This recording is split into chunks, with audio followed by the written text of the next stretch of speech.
Hello, everybody. We're ready for another edition of GYN Garage, a look under the hood at certain papers. This effort today is going to look at hair straighteners. And the idea behind this paper is risk. So without saying much more, except that it was done by done in the United States by a group of Americans at NIH, selected out of a large group. I'd like to turn it over to my colleague in UK. Frank, go ahead. Okay, when I first saw this study, I thought it was just one of the things that some journals put in around Christmas as a sort of light-hearted look at something.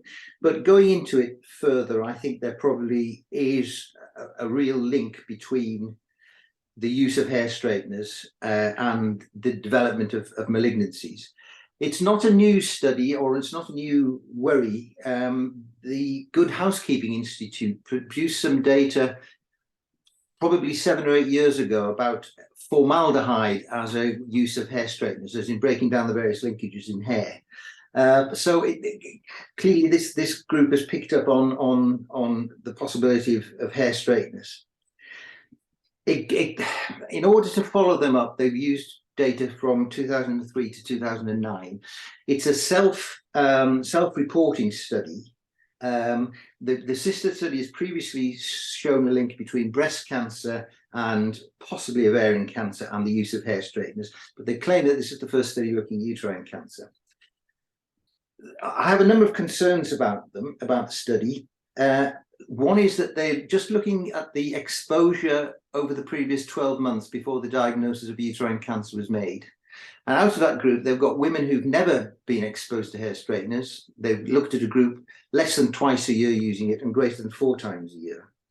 And they have shown, they say, that for people or for women who've never used straighteners versus those who use it only rarely, perhaps every 6 months or so, there is not an increase. There is an increase, but not a statistical increase in endometrial cancer.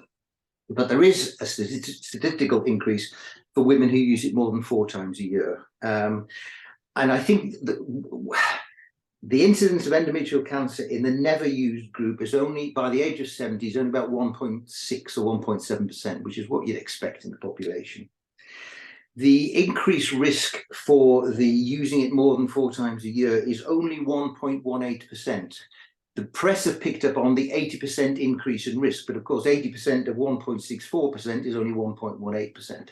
So even the women who are using hair straighteners, that risk is still only 2.5%. Problem with endometrial cancer, it's a fairly rare cancer, and you're not going to see, I think, great jumps here. I think the other problem is that they talk about type 1 and type 2 endometrial cancers. Type 1, we believe are more hormonally sensitive or hormonally associated than type 2s, but seem to have put them all together in the statistics, and I can't really separate the two. I think the other problem is that there's no pre-malignant pathology. These women apparently had a hysterectomy for an endometrial cancer, but there are no data in the paper saying, or indeed, did they have any other uterine abnormalities associated with hormonal manipulation, such as fibroids or polyps? No data on that at all. And it's rather strange that they've only selected women with endometrial cancer rather than endometrial precancers. The other problem is, of course, they've not linked specific products. So we're not quite sure from the paper what of the numerous various chemicals that are involved in hair straighteners, and they do vary from product to product, which are the ones that are important and which are the ones might lead to problems. And I think the other thing, as I've mentioned before, this 80% risk in the press, that 80%, women are going to be very, very anxious now that they have an 80% increased risk of developing endometrial cancer. And I did notice, and you'd sent me one of the links, and I saw it in the British press as well, that lawyers are already interested in this. And I think if the lawyers get interested in it, then there has to be more data to show whether or not this is a real link between hair straighteners and endometrial cancer, or whether this is just something else associated with an increased risk of endometrial cancer anyway, since over the last 30 years, decreased activity, obesity, etc., etc. Interestingly, they haven't looked at BRCA1 in this group of women either. So it's interesting, and I'm sure it'll generate more work. But I think the press are going to be quite interested in the outcome of this over the next couple of years or so. Well, Frank, I'm pretty much in agreement with you. I will say, though, I'm going to turn our focus a little bit more towards what might be there. In this paper, the first understanding that we have to have is really what we're talking about. And what we're talking about is mostly women.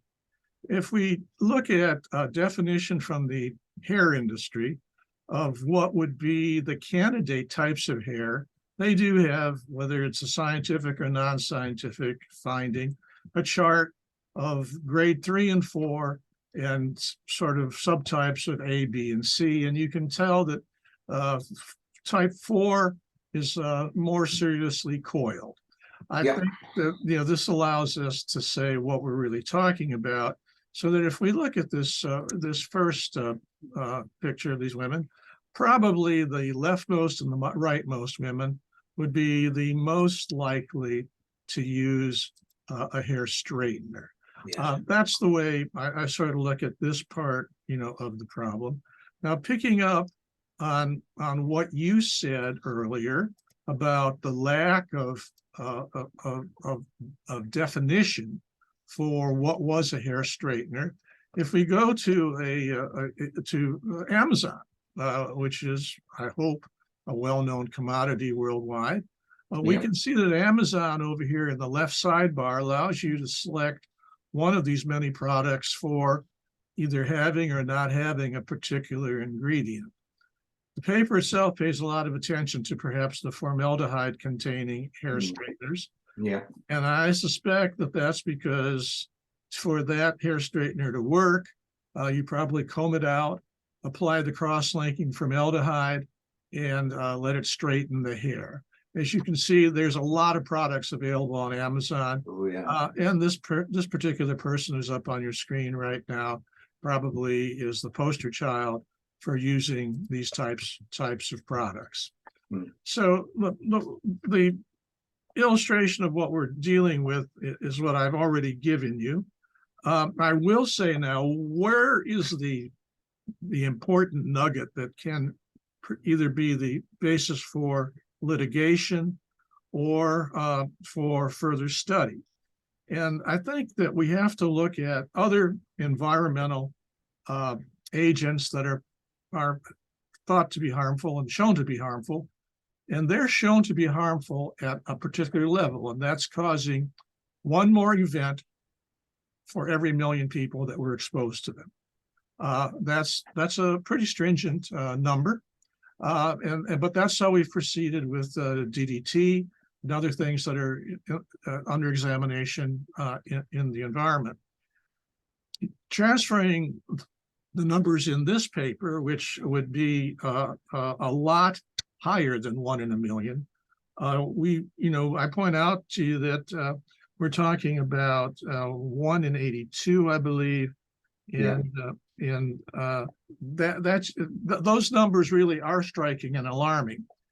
Back to the argument I made from Amazon, perhaps because we can't identify the agents or the products that were used in the paper, we are really underestimating the risk. In other words, there are probably Amazon presented purchasable products that were used that present no risk, but the ones that were used elevated things to the level that are reported on in the paper. So I'm not giving up on the fact that there's nothing here. It's just not everything is present in this paper. As you pointed out, Frank, the accuracy of self-reporting is to be questioned. And I think the fact that we don't have any evidence of a threshold effect, which would be your pre-cancer effect, or dose response effect, is not presented in the paper, not examined. It's probably not in their big data vault. And the effect of multiple exposures is not something that's presented. From this paper standpoint, it doesn't do everything.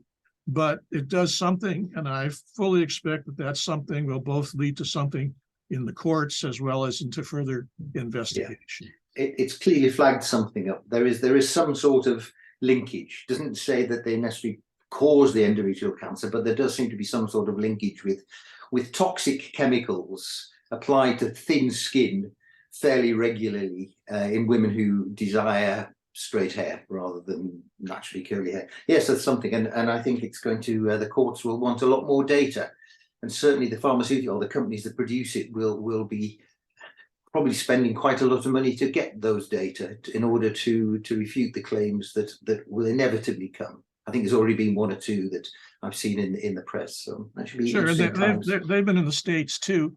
I will say that if I were the purchaser, which I could not be because of what you see, I would not be able to choose the type of hair straightener because other than formaldehyde, I really don't understand the other compounds or what they do or how they work. So, that's a problem there.